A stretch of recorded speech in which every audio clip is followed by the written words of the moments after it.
And practically my life has been an involvement in such themes. So every breathing moment, leads into one theme or another. So anyway, I wrote a few things. Now I said, anent this question. This book is a collection of poems written in the space of about a decade, 1997 onwards till past 2010. So mahirap maghanap ng difficult to see one singular theme. And because I allow practically each poem at the moment of composition to go its own way towards finding its own theme. Things go, for me, for the most part, intuitively. Writing a poem is an act of discovery, and sometimes of a new insight, often of feelings and ideas that I never knew I had or felt until the act of poetic expression was completed. So, of course, there are dominant themes in my book, such as, let's say, I would say, the mystery, of the human mind, or of natural life, and of human life, of the human heart. But I became involved in such things in the very process of living and learning about life. Well,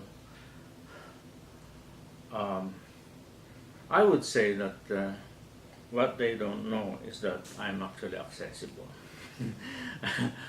People think that I'm perhaps too cerebral.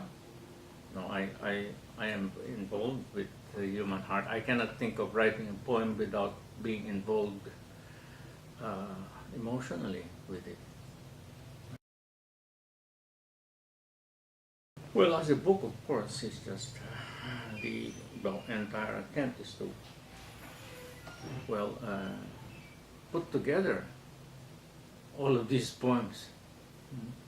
In other words, all of these thoughts and ideas.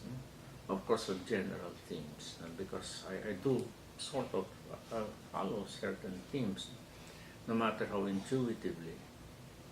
For instance, I consider social issues very, very important.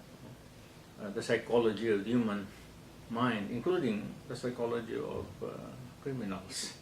Maybe I am a criminal. Okay, a lot of things that I am interested in. Perhaps one would say social inequality. I would say I'm socialist. More than socialist, of course, because these labels are inadequate. Now, so I do write about the psychology of domination, including, of course, the domination of one sex over the other.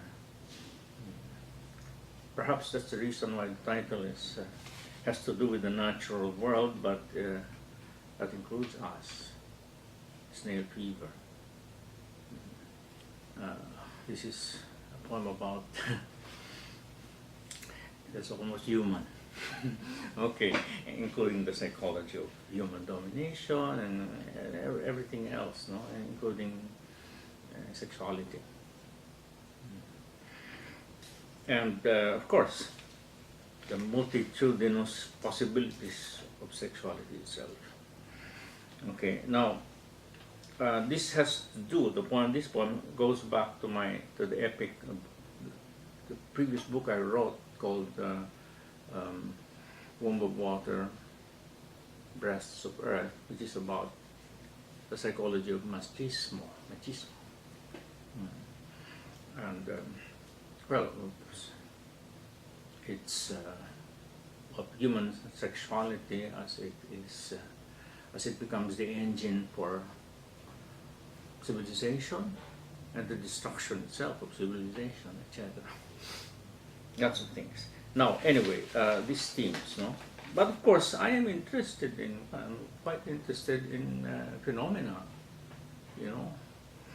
Any object in the world can steer me to write poetry. A bird, a fish, stones, because they are mysteries. And poetry is an attempt to approach such mysteries. Maybe not to discover them, but to to face them, at the very least. Perhaps the most interesting aspect of writing these poems is that I thought for a great while I would never get to publish them as a book. That as the manuscript would be rejected by publishers. Well, unexpected luck and kindness were on my side. I'd like to express my heartfelt thanks to writer friends from UP, young professors like Paolo Manalo and Wendell Caprilli, etc. Well, of course, in general, I'd say researching, well, this is not, well, in a way, experiences, all experiences research, including poetry. So I would say that everything in 2 decades. 2 words I will attempt to define. The first is symplegadic, symplegadic, which occurs in the poem entitled Resemblances. The word is based, probably it's a coined word, based on the Greek symplegades, meaning clashing rocks. In the Odyssey, Odysseus and his men sailed through a narrow passage, a narrow sea passage between 2 rocks that open only at certain intervals but clash to close the passage after a very short while. That's the first word, symplegadic. The second word occurs in the poem Return to Maryhurst. It's the word, again, this is a coined word, is pentimental. A sort of portmanteau, a word with 2 meanings. A portmanteau between pentimento and sentimental. So it becomes pentimental. It's actually a word I coined. Pentimento, as film buffs who have watched Julia, film based on the life of, based on Lilian Hellman's biography, as film buffs would fondly recall, pentimento is a term used by painters for a painting that is painted over and is practically concealed. A painting that paints over a previous one. And the word pentimento connotes regret. So the painter, quote unquote, repented. So, but my portmanteau word sentimentally calls to mind the past, not with regret but longing. I wish someone would ask me about the ethical ramifications of my work. However, I would not answer them without compromising the individual experience the reader is entitled to in reading my work. So so I can't really tell all. I'm always open though to questions about my work.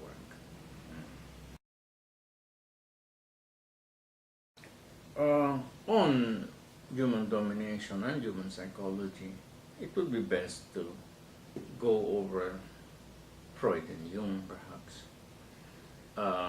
And then I would suggest particularly the work of Erich Fromm, the social psychologist Erich Fromm, particularly the book entitled Escape from Freedom, the tendency for large populations of the human mind, to be so afraid of responsibility that it allows itself to be dominated by, let's say, by a Hitler. Okay, and by any Hitler, that's to say. Now, it will be useful for our times too. There is a present danger. Now, okay, on sexuality, they should, because I do write about sexuality, they should read my previous work, my epic Womb of Water, Breasts of Earth, published by NCCA. This won the a prize. He won the Writers' Prize, the NCCA Writers' Prize in 2003. It's about, as I said, no, about the machismo and its effects on history and human culture.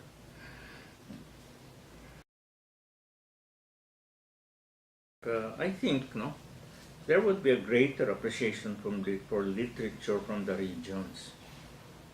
Because the regions, poetry from the regions, particularly in the vernacular, they are asserting themselves.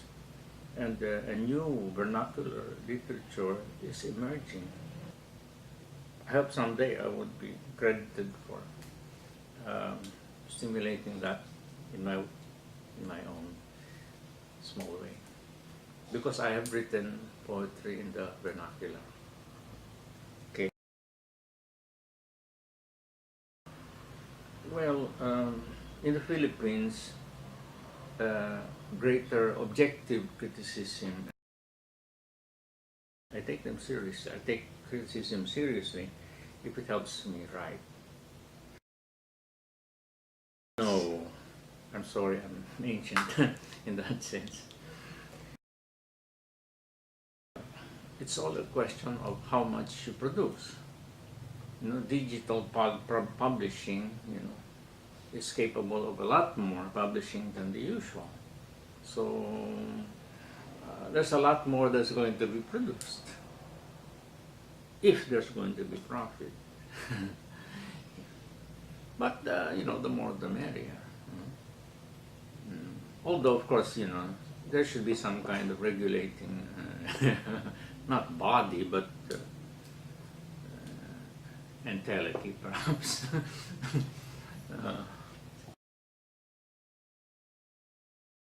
My wife once said, because we're talking about my themes in my poetry, and she said, there's always this recurrence of the image of light.